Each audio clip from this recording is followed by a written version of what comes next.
চট্টগ্রামের গহিরায় আগ্নেয়াস্ত্র ও ইয়াবাসহ একজন কুখ্যাত মাদক কারবারিকে আটক করেছে কোস্টগার্ড।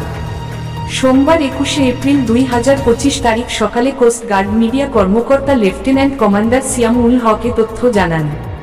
তিনি বলেন, গোপন সংবাদের ভিত্তিতে আজ 21 এপ্রিল 2025 তারিখ সোমবার ভোর 4:30 কোস্টগার্ড বেস চট্টগ্রাম কর্তৃক চট্টগ্রাম জেলার আনোয়ারা থানাধীন গহিরা সমুদ্র এলাকায় একটি বিশেষ অভিযান পরিচালনা করা হয়।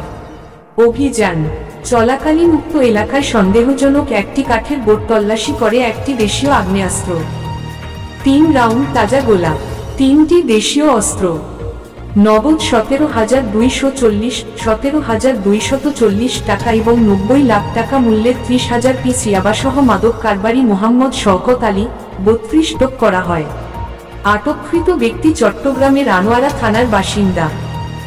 উদ্ধারকৃত অবৈধ অস্ত্র, গোলা বারুদ, ইয়াবা, নগদ টাকা ও আটককৃত কাঠের বোট এবং ব্যক্তির বিরুদ্ধে পরবর্তী আইনানুগ ব্যবস্থা গ্রহণের পরবর্তী কার্যক্রম প্রক্রিয়াধীন রয়েছে।